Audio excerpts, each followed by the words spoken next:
Hi, this is Bob Scully, and welcome to another edition of the World Show, Entrepreneurs, the Red Line series. This week, a rare treat, one of our entrepreneurial revisits, where we come back to somebody whom we followed up on in a first episode, and to see where he's at, because many more chapters have been added. And in this case, the pace has been spectacular. Some months ago, we sat down with Jean-Guy Desjardins to talk about Fiera. You may recall, if you saw that episode, Fiera grew out of a major disappointment for him. He had built up a huge firm, but through, let's say, office politics at a huge Canadian bank, lost control of it. And it kind of broke his heart, but not for long. A few days later, he was back at it, looking for something else, and he found it, and he started to build it. And even though he would never consider himself an empire builder, boy, does he work on a large scale, quickly and well. Here then is chapter 2 of the Fiera story with Jean-Guy Desjardins. Jean-Guy Desjardins, we're going to revisit, because a lot has changed since we last spoke. You've climbed some more mountains. You're getting higher and higher. But let's remind the folks what we talked about last time. You had built a huge firm in a major North American bank, Canadian bank, and it wasn't taken away, but you sort of lost control of it through office politics, let's say. And then you started all over and did it again and built a billion-dollar, multi-billion-dollar organization. For most people, that would be enough. For most people. Well, there was a, you referred to the event that happened in 2001, as a matter of fact. Yeah, that's right, yeah. And as you recall, I took about 4 months off then and made a decision that didn't want to retire and wanted to be back in business. So I purchased a small company in 2002 and another one, which is the investment management business that you're referring to today, in 2003 with about $5 billion of assets under management. It's an investment management company. And we've built it in 10 years to $78 billion through the combination of organic growth as well as some strategic acquisitions along the way. And that's a significant milestone, because I think your stated goal is 150 billion. For you, that's the big leagues. Yeah. And from 5 to 75 is colossal. It's 15 times bigger, but not big enough. So I'm wondering how you managed to do so many acquisitions in such a short period of time without tripping up. It has to do with what's happening in the investment management industry in Canada as well as in the United States. And it's an industry that is very, very fragmented, a large number of very small companies and with a small market share. And there's a consolidation process going on right now. The reason being that over time, if you don't have size, you will not be able to compete in that industry. And it's not different than what we've seen in other businesses. We've seen it in the auto industry in the 1900s. So that's what's happening to the investment management business in North America, but it's a global phenomenon as well. So the consolidation process in the industry provides a great opportunity for a company that has the desire and the entrepreneurship skills to take advantage of that consolidation and to make acquisitions along the way. So there are lots and lots of opportunities to make acquisitions in our industry these years. But one thing that struck me when I read the research, yes, there's opportunities. Yes, everybody knows about it. Yes, the time has come.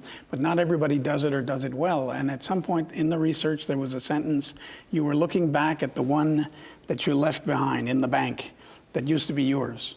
And that you used to run and that you built. And you said, well, I left them at 55 billion, and today they're still at 55 billion. So there's a bit of irony in that, but also a lot of truth. Some people cannot make these things grow, others can. So there's got to be a recipe. The key is people, because we're a people business. The assets of the company, they go up and down the elevator every day. We don't have manufacturing facilities. It's not brick and mortar, it's people. So you have to have the ability to attract people, to provide them with the professional challenge that will keep them stimulated and excited. And obviously to put in place a remuneration system that will recognize their contribution to the growth of the organization. And the remuneration side, to us, the key is to remunerate people as closely as possible to their specific contribution to the organization. So if you assume a certain type of responsibility within the company, your remuneration will be lined up, attached as much as possible to the specific responsibilities that you assume rather than to the aggregate performance of the overall company. So that's I think are three important elements: the ability to attract, the ability to provide the professional challenges, and to remunerate people as much as possible in line with their specific responsibilities. So you're not in favor of these bonus orgies we read about on Wall Street. There have been many books about Wall Street that they sometimes made fun of it, where the secretary gets a big, most people are paid at Christmas for their whole year's work, but it doesn't really matter what they did. You really want to make sure that they've earned it. Absolutely. So see what we offer is obviously, it's a business that's very, very much dependent on the quality of the servicing and the relationship that you have with your clients. But even before that, what we offer is performance. We have to provide rates of return to our clients' portfolios. Otherwise, they won't be there. That's what they hire us for. So our professionals are remunerated on the basis of their ability to generate the performance that they're hired to generate for our clients. And the nice thing about our business is it's all measured. It's probably the only industry where everything that you do is measured on a quantitative basis. Yeah, it's all numbers. Okay? Yeah, it's true. So you cannot sit down and start arguing or try to make a case that you've done a great job, because all you have to do is look at the numbers, and the numbers will tell you if you've done a great job or not. And one thing I've also noticed, I'm sure everybody's noticed it if they look at your bio, you're very methodical. You set these goals for yourself. You too are putting yourself on the line because you've told everybody where you want to get, and they can judge whether you've done it or not, and by God, you have done it. But to do that, how do you set those targets one by one? I mean, do you spot a firm? You did Bel Air, Wilkinson. These are very interesting up-and-coming firms in the U.S. They came to you, not to somebody else, but they could have gone elsewhere. How do you go on the prowl, on the hunt for a nice target? We were on a 5-year business plan, so we sort of take what we have and look at how that can organically grow over the next 5 years. So we have some assumptions about how the institutional clients business will grow, the retail client business will grow, and the high net worth client business will grow. And that's the organic part. And it assumes that we do the job. Like if we don't do the job, we're going to lose clients, we will never get there. Okay? But if we do the job that we're supposed to do, that we're hired to do and paid to do, organically 5 years down the road, we're going to be at a certain point. And we set the target, like I've set that the target that 5 years from now we will have $150 billion of assets under management, and that the company will be North American scale, not just a Canadian company, but a North American company. And when we completed the organic part of the process, there's $25 billion of assets missing to be at 150. Okay. So now we know that we have to make $25 billion of assets of acquisitions. And we look at our book of business, the distribution, the breakdown between institutional business, retail, and high net worth. And going back 2 years in our 5-year plan, the high net worth segment was smaller than the retail and institutional segment. So we focused on making strategic acquisitions in the high net worth field in order to rebalance the mix between those three segments and minimize the volatility and the risk to the overall business. So we focused on that segment, and that led us to make the Bel Air acquisition in Beverly Hills and the Wilkinson O'Grady acquisition in New York. And does that bring the price? Everybody knows your plan now. Does that, when you approach them, does that make the price go up? Well, what makes the price go up is the equilibrium that we have now between the three business segments. So a third of our revenues is high net worth, a third is retail, and a third is institutional assets. And when you have that kind of equilibrium, you lower the business risk. And when you lower the business risk, the value or the premium that investors will be willing to put on your organizations or on your company will go up, because the risk factor is lower because of the diversification of your revenues. And hence, you can also pay a higher price for these acquisitions. You're paying with your shares. And then, well, it's a virtuous circle. Yeah. So It's a nice position to be in. Yeah, we're in a good position, effectively. And do you get turned down? Do you ever fail? Do you ever have a firm you'd love to deal with, or a client for that matter, and Sure. you push and push and push, Yeah. but it's a no? It happens, especially where we are the ones initiating the process. It happens both ways. Sometimes we're approached by investment bankers that have a mandate to try to merge an organization with another one. So that's the merger and acquisition business. So when that happens, it implies that the seller has already made up his mind to marry with somebody else and to sell. Okay? But on many occasions, we take the initiative of inviting somebody Who's single? Who's single and who's not thinking of getting married. So we try to convince them that they should get married, and they should get married with us. And that process can be, well, it's good, because when you do that, you normally do that with somebody that you really identified as a good partner. But the frustration is, on many occasions, they don't want to get married. Yeah, that's it. But you keep dating. That's the other part of it. It's keep calling. Well, when you date a girl the first time, if she says no, if you really want that girl, you're going to keep calling. Right? Yes, of course. Yeah. So in that instance, we in fact keep regular contact with the people, and two of our really successful acquisitions in the last 10 years have come as a result of that dating process, where we dated the potential acquisition for a couple of years, where every quarter you call up the CEO and ask him for lunch and talk about business and how things are going. And eventually they mature into a state of mind where they sort of conclude that they would be very comfortable with us, and that together we can do a lot more than by being both on our own. So that, and when you do that, when you get married after 2 years of dating, you pretty much know who you're getting married with. Of course, yeah. You don't need a big prenup. Well, you never know for sure, but no, you have in those deals. There's a lot of prenups, by the way. I can imagine they must be quite like phone books. Yes.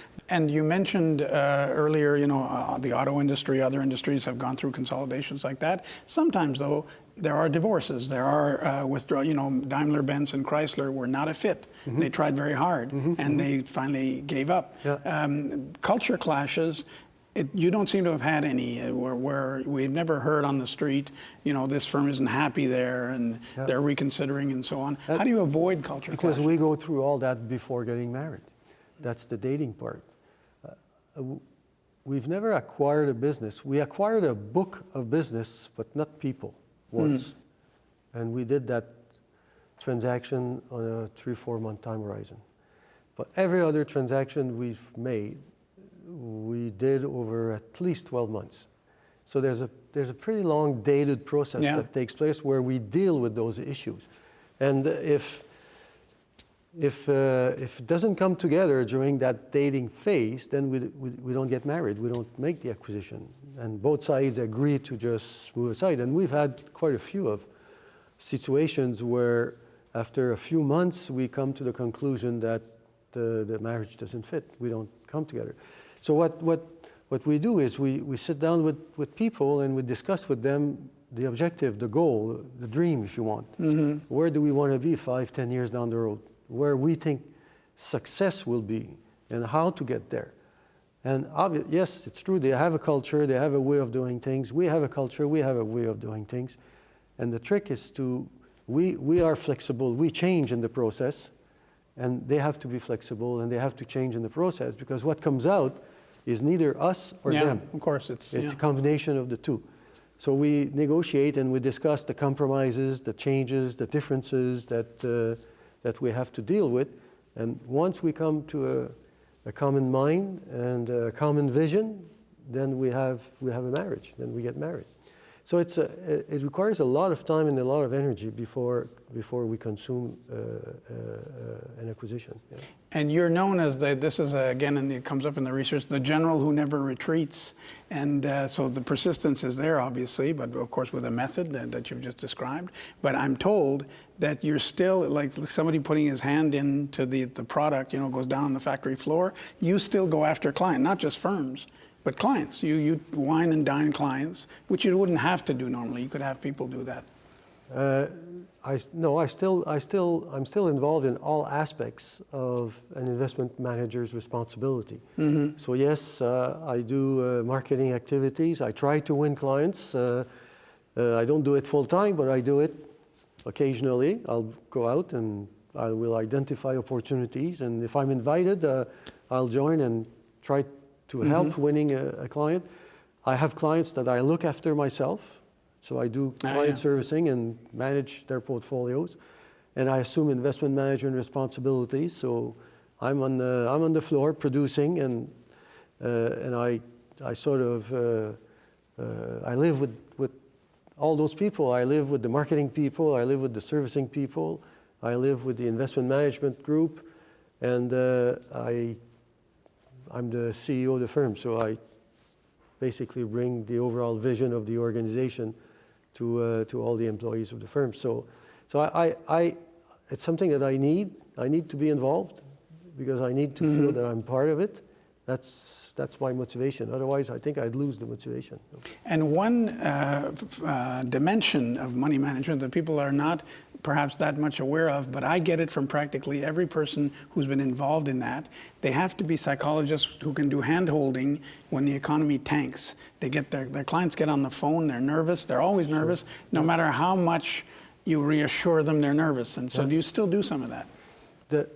I think, yeah, and the key is perspective. Huh? What people lose in the investment management industry, and I think in general, people lose perspective on things. So when a development occurs, it's like it's everything on that single day. Okay? But when you take that development and you put it in perspective over, it could be over a week, over a month, over a year, over 5 years, 10 years, 15 years, 50 years. Yeah, of course. It loses a lot of importance. Huh? Yeah. So it's not the end of the world. Okay, where if you focus on that single event on that specific day, it's like it's the end of the world. When you put it in perspective, it's not so bad after all. So a good example is you take the 2007-08 crisis, okay, the financial crisis, and a biggie, the big recession, and it was the end of the world then, and it was reflected in financial markets with the S&P 500 down 48%, and a lot of people were giving up. Where when you put that in perspective, to look at it today and put it in perspective, and everything is sort of back in order. Yeah, and it's not even a decade later. It's 2008 to 2014, so it's 5 years, five and a half years. Right. And but people find that hard to do when they've put their money with you. Absolutely. They still call you, right? They still call us, and our job is to put things in perspective, okay? And which is something that we always do at the beginning of the relationship. But what of course, it needs human beings tend to do is they forget that, okay? So you have to bring it back to their attention that you have to put all those things in the proper perspective. And let's do that for the viewers, because the economy is generating a lot of gloom. There's no dramatic event like 08, but people feel it's moving sideways. If you look at the papers, one day it's great, the other day, no, it's not. There's a recovery. No, there isn't. There's a slow recession. No, there isn't. And people are confused. Where is it going according to you?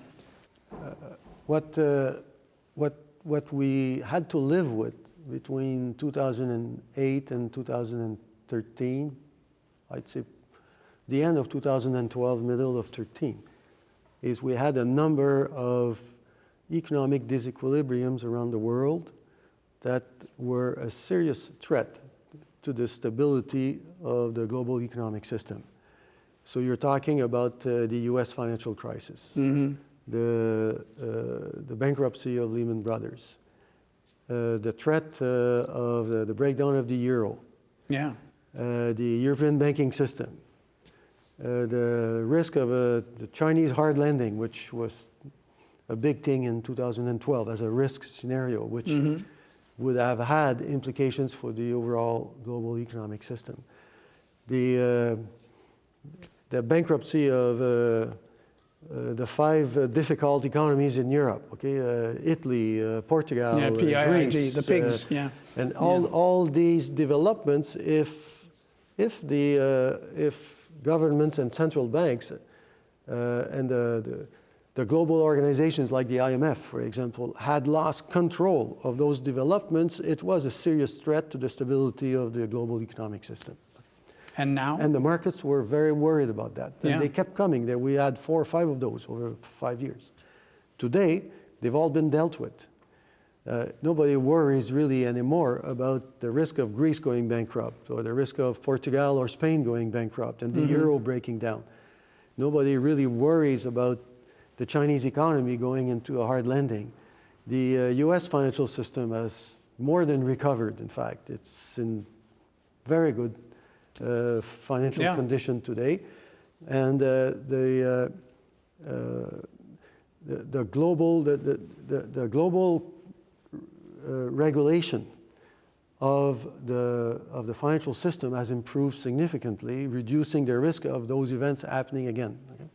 So that's being reflected in financial markets today. So the confidence about the future of the global economy has improved significantly in the last 12 to 18 months as those risk factors have disappeared. So when people who don't follow this very much, who just have a sense of the world they live in, when they are being gloomy now, they're just a little bit late to the party. They're behind.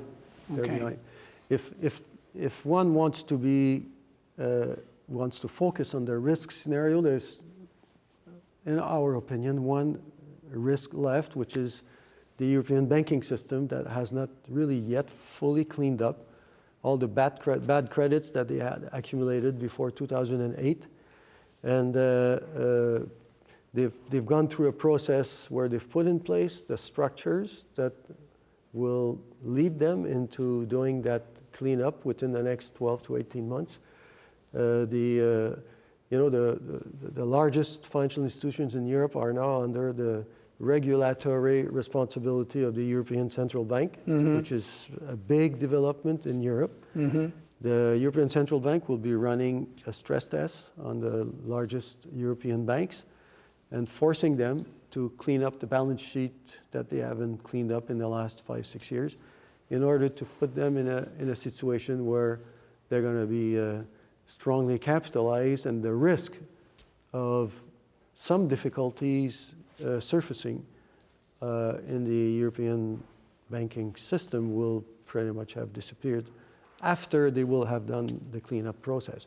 So we still have that risk overhanging on the global economic system, but I am confident, and I think you can put a high probability that they will deal with that issue, and that 12 to 18 months down the road, we'll have a clean slate. We may not have